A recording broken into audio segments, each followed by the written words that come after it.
శాంతి. శివ పరమాత్మ మహావాక్యాలు.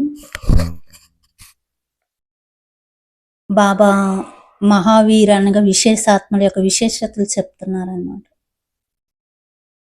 విశేషాత్మలుగా విశేషతలు.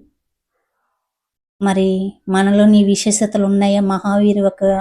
మహావీరు యొక్క విశేషతలు ఉన్నాయా లేవని జాగ్రత్తగా ఈ మురళి విని పరిశీలించుకొని చెక్ చేసుకొని పరివర్తన అవ్వాలి. తెలుసుకుందామా మరి మహావాక్యాలు. ఇది మహారథి అనగా మహావీరుల సంఘటన. మహావీరు అనగా విశేషాత్మ. ఇలాంటి మహావీరు విశేషాత్మల యొక్క సంఘటన యొక్క విశేషత ఏముంటుంది? వర్తమాన సమయంలో విశేషాత్మలకి ఇదే విశేషత ఉండాలి. అదేమిటంటే ఒకే సమయంలో అందరూ ఏకీరసంగా ఒకే స్థితిలైపోవాలి. అనగా ఎంత సమయము ఏ స్థితిలో ఉండాలంటే అంత సమయము ఆ స్థితిలో సంఘటిత రూపంలో స్థితిలైపోవాలి.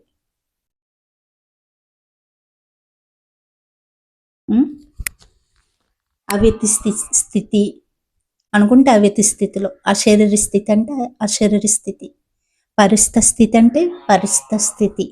ఏ రూపంలో అవ్వాలంటే ఆ రూపంలో, ఏ స్థితిలో అవ్వాలంటే ఉండాలంటే ఆ స్థితిలో అయిపోవాలి. సంఘటిత రూపంలో అందరి సంకల్పమైన వేలు ఒకటిగా ఉండాలి. ఎప్పటి వరకు సంఘటనగా ఇలాంటి అభ్యాసం ఉండదో అప్పటి వరకు సిద్ధి లభించదు.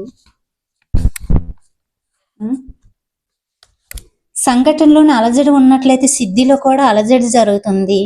సిద్ధి అంటే ఏమిటో తెలుసు కానీ అది స్వరూపంలోకి రావడం లేదు. Checking point.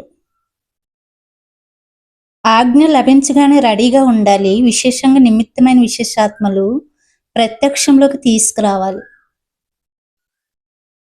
ఇప్పుడు 5 నిమిషాలు వ్యర్థ సంకల్పాలన్నిటిని పూర్తిగా సమాప్తం చేసి శక్తిశాలి బీజరూప స్థితిలో ఏకీరసంగా స్థితిలో అవ్వండి అని ఆజ్ఞాపిస్తే ఆ విధంగా ఉండే అభ్యాసం ఉందా?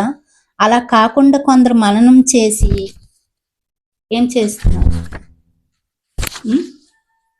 స్థితిలో కొందరు ఆత్మిక సంభాషణ చేస్తున్నట్టు కొందరు అవ్యక్తి స్థితిలో ఇలా ఉండకూడదు. ఆజ్ఞ ఏమిటి? బీజరూప స్థితిలో అవ్వమని. కానీ ఆత్మిక సంభాషణ చేస్తున్నారంటే ఆజ్ఞను పాటించినట్లే కదా.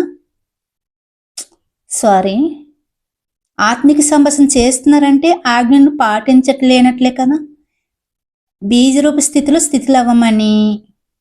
కానీ ఈ అభ్యాసం ఎప్పుడు అవుతుందంటే ఎప్పుడైతే మొదట వ్యర్థ సంకల్పాలు సమాప్త అయిపోతాయో అప్పుడు వ్యర్థ సంకల్పాల వలనే అలజడి జరుగుతుంది. కనుక ఈ వ్యర్థ సంకల్పాలను సమాప్తి చేసుకున్నందుకు మరియు మీ సంఘటన శక్తిశాలిగా ఏకీమతంగా తయారు చేసుకున్నందుకు ఏ శక్తి కావాలి? దాని ద్వారా సంఘటన శక్తిశాలిగా మరియు ఏకీమతంగా అయిపోవాలి. మరి వ్యర్థ సంకల్పాలు కూడా సమాప్త అయిపోవాలి. ఏమై ఉంటది? దీని కొరకు 1 నిశ్చయము, 2 ఇముడ్చుకొని శక్తి కావాలి. సంఘటన జోడించడానికి కారణం నమ్మకం. ఎవరైనా ఏదైనా చేశారు, పొరపాటు చేశారు, కానీ సంఘటన అనుసారంగా లేదా తమ సంస్కారం అనుసారం లేదా సమయ ప్రమాణంగా వారు ఏదైతే చేశారో దాంట్లో కూడా తప్పక భావార్థం ఉంటుంది. సంఘటిత రూపంలో ఎక్కడ సేవ ఉంటుందో అక్కడ వారి యొక్క సంస్కారాలను కూడా దయాహృదయ దృష్టితో చూస్తూ సంస్కారాలను ఎదురుగా పెట్టుకోకుండా దీంట్లో కూడా ఏదో కళ్యాణం ఉంటుంది, వీరితో కలిసి నడవడంలో కూడా కళ్యాణం ఉంటుంది అని నమ్మకం సంఘటనలో ఒకరి పట్ల ఒకరికి ఉండాలి. అప్పుడే సఫలత లభిస్తుంది. అంతేకాని ముందు నుండి వ్యర్థ సంకల్పాలను నడిపించకూడదు ఎవరికైనా. అంతేగాని ముందు నుండి వ్యర్థ సంకల్పాలను నడిపించకూడదన్నమాట. మీ పొరపాటు తెలిసిందనుకోండి, దానిని మీకు మీరు వ్యాపింప చేసుకోరు కదా, ఇమిడ్చుకుంటారు కదా. మీరు ఏదైనా పొరపాటు చేసి నేను ఇలా చేశాను అని అందరికి చెప్తారు ఏంట, ఇమిడ్చుకుంటారు కదా. అయితే ఇతరులు ఎవరైనా వ్యాపింపజేస్తే అది చెడుగా అనిపిస్తుంది కదా. అదేవిధంగా ఇతరుల పొరపాటు కూడా మీ పొరపాటుగా భావించి దానిని వ్యాపింప చేయకూడదు.